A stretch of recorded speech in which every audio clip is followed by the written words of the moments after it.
En primer lugar, vamos a realizar el peso de la muestra de leche que posteriormente vamos a calcinar. Como vamos a obtener un resultado cuantitativo, entonces esa pesada debe hacerse con la mayor exactitud posible. Por lo tanto, vamos a utilizar una balanza analítica, no una balanza granataria. Por lo general en los laboratorios existen los dos tipos de balanzas. Cuando queremos hacer una pesada con buena exactitud, utilizamos la balanza analítica, mientras que cuando los pesos necesarios son de tipo aproximado, usamos una balanza granataria. ¿En qué varían? Y en el número de cifras significativas de la pesada y en los cuidados que tiene cada una de las balanzas. Las balanzas analíticas habitualmente están calibradas, mientras que las balanzas granatarias suelen calibrarse pero con menor periodicidad.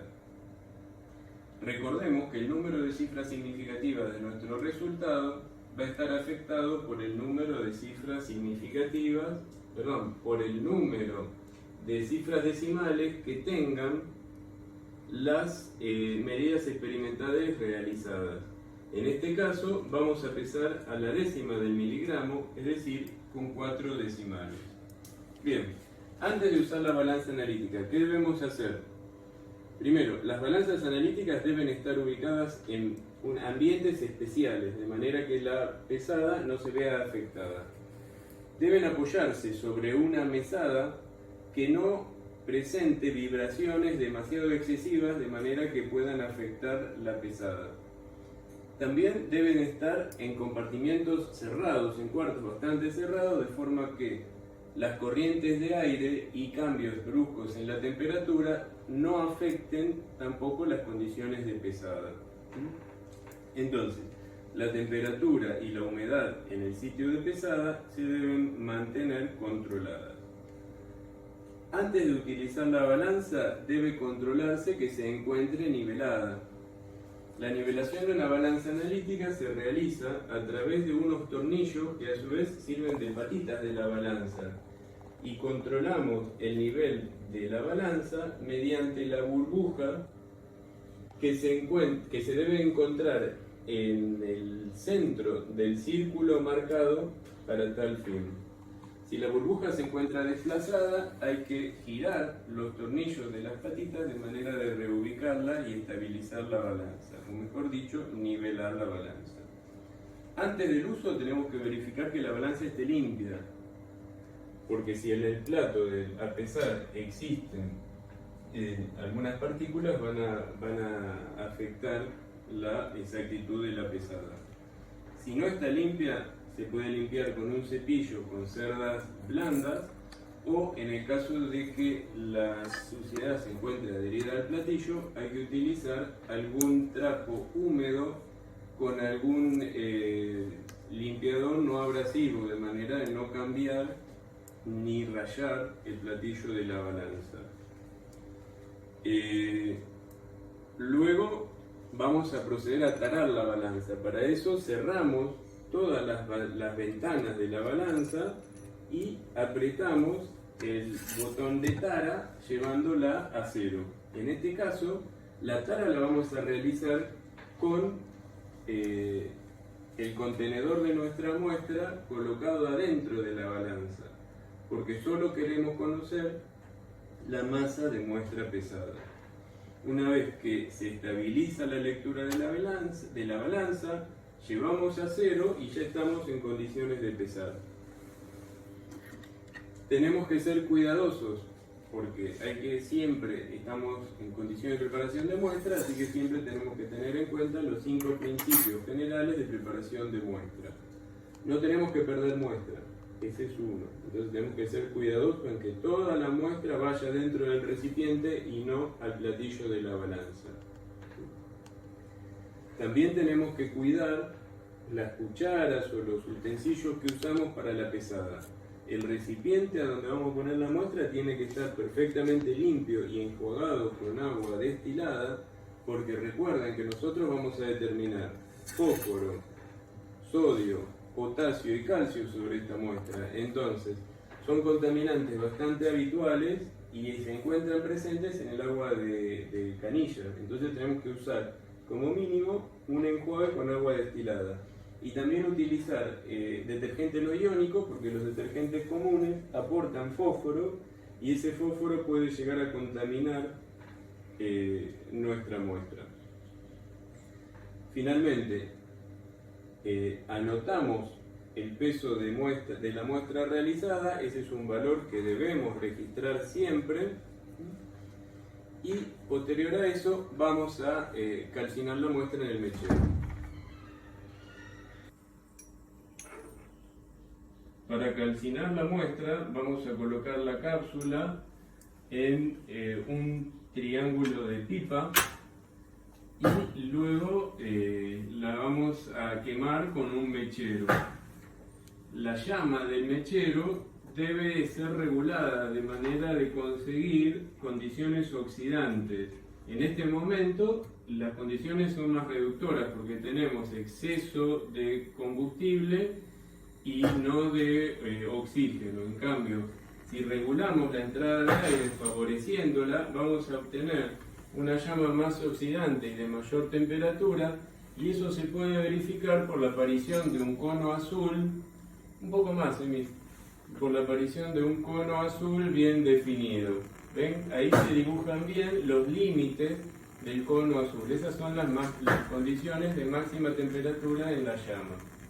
Ahora sí comenzamos a quemar la muestra y la idea es, en esta etapa de calcinación, generar cenizas, y esta etapa no va a ser definitiva porque después la vamos a llevar a mufla, donde vamos a tener una temperatura más elevada y constante. Acá la temperatura es despareja porque en la base vamos a tener un foco de calentamiento con temperaturas mucho más intensas que en el resto de la cápsula. Como ven, la muestra se empieza a calcinar y se observan desprendimiento de humos negros, de humos blancos, perdón, grises. Esta etapa va a terminar cuando la muestra deje de desprender esos humos, es decir, la etapa no va a continuar calcinándose y ahí es cuando vamos a pasar a la mufla. Tenemos que ser cuidadosos en esta etapa, porque como siempre tenemos que evitar contaminación o pérdida de muestra. Para evitar la pérdida de muestra, la parte más importante es controlar que no exista ignición. A veces la temperatura localmente es tan elevada que la muestra se prende fuego directamente, a pesar de que el fuego no la toque, que la llama del mechero no la impacte directamente, sino a través de la cápsula. Pero a veces la temperatura es tan alta y dependiendo de la composición de la muestra se puede generar la ignición. Eso es perjudicial porque ahí la muestra se termina perdiendo porque se puede proyectar. En el caso de que eso ocurra, hay que estar atentos e inmediatamente tapar la cápsula o el crisol con un vidrio de reloj, de manera de limitar la entrada de oxígeno y por lo tanto extinguimos de esa manera el fuego.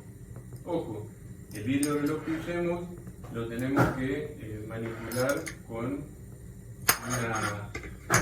una pinza limpia. El vidrio de reloj tiene que estar limpio porque también puede llegar a contaminar la muestra y bueno, fundamentalmente en esta etapa lo que tenemos que cuidar es la seguridad personal. Trabajar en forma segura para evitar accidentes, por ejemplo, por quemaduras. Puede ser por contacto con materiales calientes o por contacto con el fuego directamente. Cuando llegamos a este aspecto de cenizas, podemos considerar que está terminada la etapa de calcinación del mechero. Podemos ver que el aspecto de las cenizas incluye cenizas bastante blancas, pero a su vez también se observan algunos puntos negros. La presencia de puntos negros nos indica que todavía queda materia orgánica por eliminar, y esa eliminación es la que vamos a hacer en la mufla. La cápsula en la mufla para terminar la calcinación, y como ven ya está precalentada a 550 grados. El interior de la mufla está cubierto por material refractario que resiste temperaturas elevadas. Una mufla se puede calentar hasta 900 grados. Ustedes podrían ver que el interior de la mufla en ciertas ocasiones se pone todo rojo, es decir, llega a calentar hasta alcanzar la incandescencia. O por supuesto vamos a usar pinzas adecuadas para tomar la cápsula y colocarla en el interior de la mufla. Como dijimos, el tiempo dentro de la mufla va a ser 1 hora. Ese tiempo es estimado, podría ser 1 hora o más. Lo que necesitamos es que las cenizas queden blancas, porque las cenizas blancas nos indican que toda la materia orgánica se ha destruido. Cerramos la mufla para que no pierda el calor y ahora esperamos el tiempo necesario para que se produzca esa calcinación. Como nosotros sabemos, si las cenizas no se terminan de calcinar, es decir, todavía persisten manchas grises o negras, podemos ayudar a la calcinación agregando un ácido oxidante como sería el ácido nítrico al 50%. Pero eso lo vamos a saber una vez que transcurra el tiempo y saquemos las cenizas de la mufla. Una vez que transcurrió la hora de mufla, retiramos el crisol o la cápsula de porcelana, lo colocamos sobre una superficie que resista la temperatura y que evite que la cápsula se quiebre o se raje, y aguardamos a que se enfríe hasta la temperatura ambiente. Mientras tanto, para proteger las cenizas y evitar que se pierdan, la tapamos con un vidrio de reloj limpio y seco. Una vez que las cenizas están frías, las vamos a disolver en ácido nítrico 1+1. Para eso, vuelco un poco de ácido nítrico en un recipiente adecuado, lo enjuago y vuelvo a utilizar el ácido nítrico que voy a medir. Acá tenemos que agregar 1 mililitro de ácido nítrico. Entonces, con una pipeta adecuada, fíjense que en este caso la medida no es cuantitativa. Podemos usar una pipeta común, no necesitamos usar un material volumétrico. Esta pipeta graduada va a funcionar bien. Ahora, cuando agrego el ácido nítrico, lo voy agregando poco a poco por las paredes para asegurar que si hubo cenizas que quedaron en las paredes, se van a disolver también. Fíjense que acá el aspecto de las cenizas es muy bueno, ya las cenizas se encuentran blancas, no se observan restos de materia orgánica. Pero cuando el ácido nítrico cae y las intenta disolver, se ve que en el fondo quedan un leve residuo de color gris. Eso nos indica que todavía hay materia orgánica o residuo carbonoso y lo tenemos que eliminar calentando en una plancha calefactora o en un mechero, pero usando tela metálica para evitar las proyecciones. Y es lo que vamos a hacer ahora. Bueno, acá vemos cómo se está evaporando parte del líquido y gracias al poder oxidante del ácido nítrico, las cenizas comienzan a blanquearse un poquitito más, pero eso no es suficiente para obtener cenizas blancas, así que posteriormente a que esto se seque, lo vamos a tener que volver a calcinar por un rato más en mufla. En teoría 1 hora más, aunque el tiempo va a ser el necesario para obtener las cenizas blancas. Como ven, ya de líquido prácticamente no queda nada. Y si una vez que el líquido se termina de evaporar, pusiéramos la cápsula en contacto directo con el fuego utilizando un triángulo de pipa, tal vez alcanzaríamos mayor temperatura y la calcinación podría ser un poquitito más completa. Ya se cumplió el tiempo de mufla, ahora podemos ver que las cenizas son mucho más compactas y menos voluminosas y se encuentran un poquitito más blancas al aspecto, ¿sí? Bastante más blancas. Ahora vamos a agregar nuevamente el ácido nítrico para disolver. Agregamos 1 mililitro de ácido nítrico. Supongo que se estarán preguntando por qué agregamos ácido nítrico y no agregamos únicamente agua o alguna otra tipo de solución. Pero bueno, la respuesta a esto ustedes ya la tienen, porque cuando cursaron analítica 1 aprendieron que algunos o muchos cationes son ácidos y por lo tanto para mantenerlos en solución o para disolverlos necesitamos estar a un pH ácido. Entonces usamos ácido nítrico al 50%, un volumen muy chiquito, pero suficiente para provocar la disolución de esto. Como podemos ver, el precipitado desapareció totalmente, no se observa residuo carbonoso y aparentemente hay una disolución completa de las cenizas, así que ya estamos en condiciones de hacer su solubilización. Lo que estoy haciendo es tratar de raspar las paredes de la cápsula para provocar la disolución de todos los sólidos que están acá y que, bueno, yo ahora ya no los veo porque son tan chiquitos que no se alcanzan a apreciar. Una vez que disolvemos estos sólidos, podemos agregar un poco de agua. Siempre la calidad de agua que agregamos tiene que ser muy buena, dependiendo de la determinación que hagamos, ¿no? Acá vamos a determinar sodio, potasio, fósforo y calcio. Entonces, esos cationes pueden estar presentes en un agua de no muy buena calidad y por lo tanto tenemos que ser cuidadosos de no contaminar. Acá vamos a usar calidad, bueno, el agua a veces se le dice bidestilada, pero en realidad es agua de tipo ultra pura que tiene una conductividad de 18 megaohms. Agrego un poquitito de agua para aumentar el volumen. Fíjense que me estoy ayudando de una varilla de vidrio, siempre cuidando de no perder nada de la solución ni de la muestra. Y después la vamos a trasvasar en un matraz. Usamos un matraz que es un material volumétrico, debería ser un material volumétrico de clase A para asegurarnos una medida de volumen bastante exacta. Uso un ayudante para trasvasar que es un embudo y una varilla de manera de asegurarme que nada del líquido que está en la cápsula se va a derramar.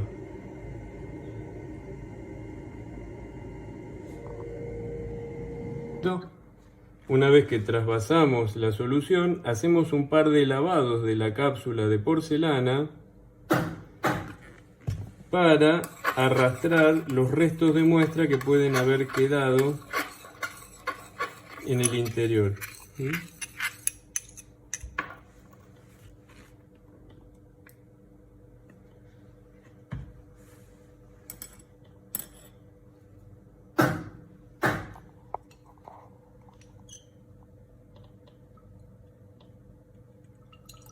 Trasvasamos cuantitativamente el contenido, tratamos de que no se nos caiga ni una gota. Hago un segundo enjuague.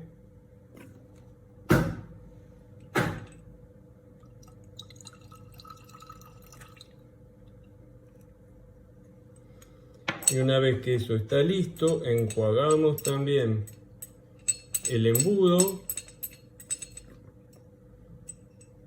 y completamos el volumen del matraz. Recuerden de tener el aforo del matraz a la altura de sus ojos para poder hacer la correcta apreciación de ese volumen.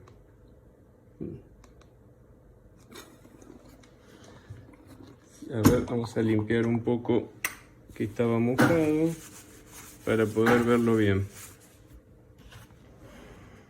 El aforo lo pueden completar o bien con una piseta de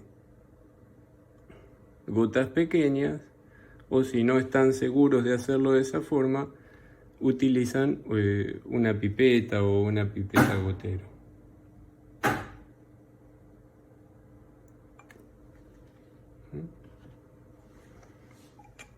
Tapamos el matraz y agitamos por inversión aproximadamente 10 veces de manera de asegurarnos que todo el contenido se homogeneice.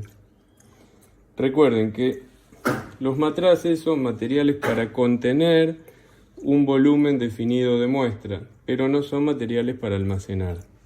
El vidrio puede liberar determinados cationes a la solución si la dejamos almacenándose en una forma prolongada. Entonces, vamos a guardar la muestra en un recipiente de un plástico especial, de una calidad especial, que en este caso es la marca o también el tipo de plástico, es de tipo Nalgene, que evita la transferencia de minerales desde la muestra hacia el plástico y viceversa. El recipiente ya está limpio, pero lo vamos a enjuagar.